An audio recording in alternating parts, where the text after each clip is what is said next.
최근 폴란드의 9번째와 10번째 납품을 진행하며 순조로운 수출길을 걷고 있는 한국의 FA-50. 다음에 도전할 무대로 지목된 것은 미국의 훈련기 사업이었는데요. 그 경쟁 상대로 가장 유력했던 보잉사의 T-7A가 미국산이라는 것 말고는 아무런 우위를 가져가지 못하던 상황이라 한국의 승산이 상당하다고 여겨지고 있었죠. 그런데 이 사업에서 최근 충격적인 소식이 들려왔습니다. 아무리 가제는 개편이라지만 미국이 또 보잉과 T-7A의 편을 들었다는 것입니다. 심지어 다른 경쟁 기종이라면 상상할 수도 없는 특혜까지 주면서 말이죠. 한국한테는 명백한 악재인데요. 자세한 상황을 알아보겠습니다. 지난 11월 8일 미국 군사 매체 브리킹 디펜스에는 미 공군의 공식적인 입장을 전하는 기사를 보도했습니다. 그 내용이 다소 당황스러웠는데 보잉도 아닌 미 공군이 T-7A를 갖춘 F-7으로 즉 전투기로 개량하는 방안을 적극적으로 검토하고 있다는 것이었습니다. 심지어 아직 보잉 내부에서조차 이를 논의하지 않았다고 하는데요. 원문을 보죠. 미 공군 관계자는 미 공군이 잠재적으로 구형 F-16 전투기를 대체할 수 있도록 F-7이라고 불리는 T-7A 레드호크의 새로운 무장 변형을 적극적으로 고려하고 있다고 밝혔습니다. 마드리드에서 열린 국제 전투기 회의에 참가한 익명의 관계자는 브리킹 디펜스에 산업계에 필요한 요구 사항을 설명하기 위해 정보 요청이 준비될 것이라고 말하면서 미 공군이 항공기 개발에 대해 보잉과 협의하지는 않았다고 덧붙였습니다. 정보 요청을 한다는 것은 미 공군이 무기 통합 및 추가 기술이 가능한 다른 계약자의 견해를 포함하기를 원한다는 것을 의미합니다. T-7은 개방형 시스템과 디지털 설계로 제작되어 이러한 개발과 산업 협력에 적합합니다. 관계자는 계획에 대해 더 자세히 설명하지 않았지만 파이트 글로벌에 따르면 과거 보잉은 훈련기인 T-7에 특정 미사일과 폭탄을 장착하여 노스롭 그루먼이 개발한 F-5나 다소가 개발한 알파젯을 대체할 수 있다고 밝혔습니다. F-7 함대는 미 공군이 노후 무기 시스템을 퇴역시키려고 할 때 축소되는 전투기 전력을 유지하는 데 도움이 될 수 있습니다. F-35만큼 발전되어 있지는 않지만 F-7은 개념적으로는 4세대 전투기와 거의 동일한 성능을 제공합니다. 이 내용이 사실이라면 한국에게는 상당히 좋지 못한 상황입니다. T-7A가 경전투기로 개량되어 나온다는 소식을 접한 대부분의 반응은 미국이 자국 훈련기 사업을 한국에게 내주는 것이 어지간히도 싫었나 보다 하는 것이었습니다. 그런데 미 공군 측에서는 훈련기 사업뿐만 아니라 아예 차기 전술기로 삼아서 F-16을 대체시키려는 구상이죠. 밀리터리 매니아들 사이에서는 여러모로 충격이었습니다. 미 공군의 F-16 대체까지는 한국이 노리고 있는 시장이 아니지만 만약 정말로 미군이 F-7을 도입하면 그것이 미국식 공군 편성을 채택하고 있는 국가들에게도 스탠다드가 된다는 의미입니다. 대표적으로는 일본이나 호주 등이 있죠. 그런데 그 대단하다는 미국에서 스탠다드가 되는 기종이 기껏해야 FA-50 번저리의 성능이 예상되는 잘 쳐줘봐야 4세대인 전투기라뇨. 미군이라고 하면 압도적인 국방비 투자를 바탕으로 다른 나라에서 주력기로 쓰는 기종을 로우급으로 굴리며 다른 나라에서 하이엔드급으로 손에 꼽을 수량만 사서 쓰는 기종을 주력으로 수백 대씩 뽑아 쓴다는 이미지가 있습니다. 실제로 그렇게 해오기도 했고요. 그런데 그런 미군이 F-16을 퇴역시키고 그 자리를 고작 경전투기로 채우려고 한다는 사실 자체가 약간 위화감이 든다는 의견이 많습니다. 계속 볼까요?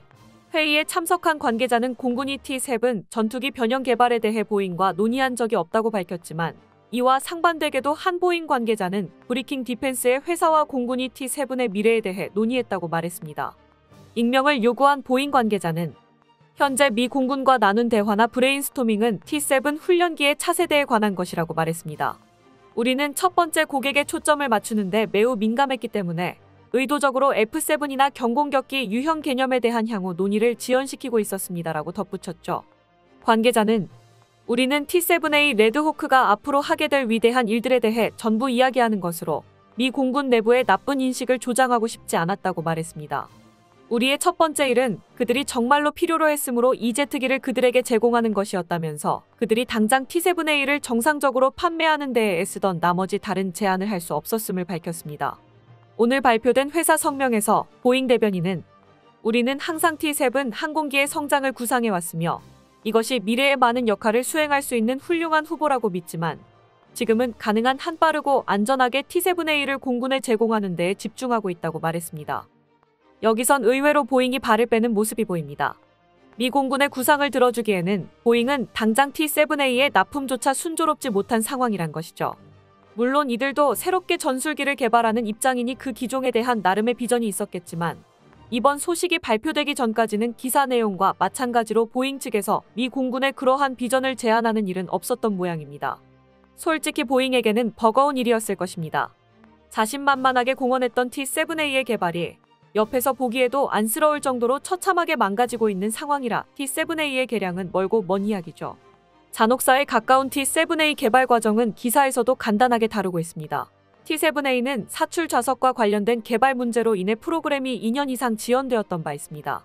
그러나 공군은 저율 생산 결정이 내려지기 전까지는 보잉이 더 이상 중요한 설계 변경을 하지 않을 것이라고 밝혔습니다. 제조업체인 보잉은 T-7A 351대, 지상 기반 훈련 시스템 46대 및 관련 장비 납품을 포함하는 일들의 지연으로 인해 11억 달러 이상의 손실을 입었습니다. 엔지니어링 제조 및 개발 과정으로 만들어진 T-7A의 시제기 5대 중 첫 번째가 지난 9월 미 공군에 인도되었습니다. 아직 계약업체 소유인 T-7A 2대도 500시간 이상의 비행시간을 완료했습니다. 보잉 관계자는 이 프로그램이 9,000가지 이상의 데이터를 수집했다고 덧붙였습니다. 이 훈련기는 T-38C 탈론을 대체하기 위해 디지털 프로그램과 시뮬레이션 모델링 및 고급 제조 기술을 사용하여 설계되었습니다. 미 공군은 T-7A 레드호크를 인수함으로써 조종사들이 데이터 링크, 시뮬레이션 레이더, 스마트 무기, 방어 관리 시스템을 포함한 광범위한 기술에 집중할 수 있게 될 것이라고 말했습니다. 다만 미국을 제외한 다른 훈련기 업계에서는 T-50 초음속 훈련기에서 개발된 한국의 FA-50이나 영국의 호크와 같은 경전투기로 훈련용 항공기를 대체했습니다. 기사문에서 몇 번 언급된 디지털 설계나 시뮬레이션 모델링 등은 보잉이 T-7A 개발에서 처음 시도했던 디지털 엔지니어링 기술을 의미합니다. 디지털 엔지니어링은 컴퓨터 프로그램 안에 구현된 가상 공간에서 데이터 수집과 구조 설계를 함으로써 실물 시제품의 제조를 최소화하는 공법을 말합니다. 가상 공간에서 시제기를 만들고 데이터를 수집해서 개발 과정에서 필수 불가결했던 기술 실증기나 시제기의 제조를 가능한 한 축소하고 거기에서 개발비 절감을 노리는 것입니다. 만약 이런 계획이 실제로도 잘 실행된다면 과연 보잉의 말대로 개발비가 크게 감소할 것이 자명해 보였죠.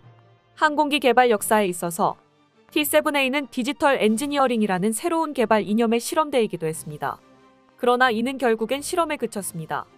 과거 해외 유력 군사매체 워조는 T-7A 레드호크의 실패가 항공기 분야에서 디지털 엔지니어링이라는 환상이 현실적으로 얼마나 부질없는지를 보여주는 사례라고 지적했습니다.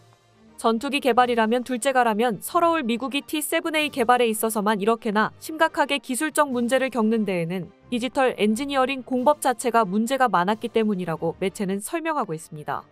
잘 알려진 윙락 문제, 일정 체중에서 조금이라도 벗어나면 뇌진탕을 일으키는 사출 좌석 결함, 버드 스트라이크에서 파일럿을 지킬 수도 없을 정도로 구조물 강도가 취약하고 항전 장비 소프트웨어 자체에도 결함이 있는 것으로 확인됐습니다. 서방 최고 베스트셀러 전투기들을 만든 회사가 일으키기에는 너무나도 초보적인 실수들 뿐이죠. 워존이 지적하는 점은 보잉이 수주전 승리에 눈이 멀어 잘 될 것이라는 보장이 전혀 없는 디지털 엔지니어링을 처음 시도한 결과가 지금의 사태라는 것입니다. 하던 대로 모형을 만들어 풍동 실험을 하고 여러 차례 실증기를 만들어 차례차례 절차를 밟아 나갔으면 단가가 조금 올랐을지언정 이런 초보적인 결함이 발생하지 않았을 것이란 이야기죠. 이러한 상황에서 보도에 나온 결정을 되돌아보면 두 가지 관점으로 해석이 가능합니다. 첫 번째는 미국이 사실상 T-7A의 실패를 인정했다는 것입니다. 보잉은 어찌저찌 미 공군의 최초의 T-7A를 납품하는 데에는 성공했습니다. 개발 과정에서 불거졌던 그 많은 문제를 다 해결한 건가 싶었는데요. 그러나 공개된 영상을 분석하니 미봉책으로 막아놓은 것뿐이었다는 게 드러났습니다. 특히 윙락 문제는 아예 윙락이 발생할 수 있는 기동 자체를 소프트웨어적으로 제한해놔서 기체의 기동성을 내다버렸다는 비판에 직면했죠. 이런 정도의 콧대 높은 미군이 만족할 리 없습니다. F-7 개발 계획은 사실상 미군이 자국 기업인 보잉에게 제대로 된 새 전투기를 개발할 유예를 준 셈이나 마찬가지입니다. T-7A의 실패를 딛고 일어날 특혜를 제공한 것이죠. 다른 관점은 미국이 FA-50과 같은 개발 방향성을 인정했다는 것입니다. 아시다시피 FA-50은 T-50 훈련기의 경전투기 개량형입니다. 기골과 대부분의 설계를 공유하지만 FA-50에는 공대공 및 공대지 전투를 위한 다양한 무장 옵션이 추가되어 있죠. T-50이라는 기반이 좋았던 만큼 FA50 역시 출중한 성능과 가성비를 갖춘 기종으로 탄생했고 추후 말레이시아와 폴란드에 팔리는 블록 24양의 경우 F16이 할 수 있는 일의 80%까지 수행할 능력이 있다고 평가받고 있습니다. 만약 T7A가 정말로 F7으로 개량된다면 이러한 한국식 진화적 개발 모델의 효용성을 인정하고 받아들이는 것으로 여겨지고 있습니다. 더 쉽게 규모의 경제를 형성하고 더 간편하게 성능을 업그레이드할 수 있는 방법으로 인정한다는 것이죠. 다만 보잉 입장에서는 이 역시도 쉬운 길은 아닐 것입니다. 일단 개발 시기가 문제입니다. 보잉은 훈련기에 불과한 T7A조차 제때 만들지 못해 미 공군의 훈련 공백을 4년이나 만들었습니다. 과연 진화적 개발 모델을 채택한다고 해서 F7을 빠르게 개발할 수 있을지는 미지수입니다. 이번에도 비슷한 방식으로 개발과 납품이 지연된다면 편을 들어주고 특혜를 제공한 미 공군마저도 인내심이 다해 한국산을 살지 모릅니다. 또 다른 문제는 성능입니다. 앞서 언급한 바와 같이 최신형의 FA50은 F16의 80% 성능을 냅니다. 즉 FA50조차도 F16을 완전히 대체하지는 못합니다. 하물며 가격을 담보로 한 나머지 FA50보다 확연하게 스펙이 낮은 T7A가 F7으로 개량이 된다고 해서 F16을 대체하는 것이 정말로 가능하냐는 문제가 남습니다. 과연 보잉은 이 기회이자 위기를 제대로 극복해낼 수 있을까요?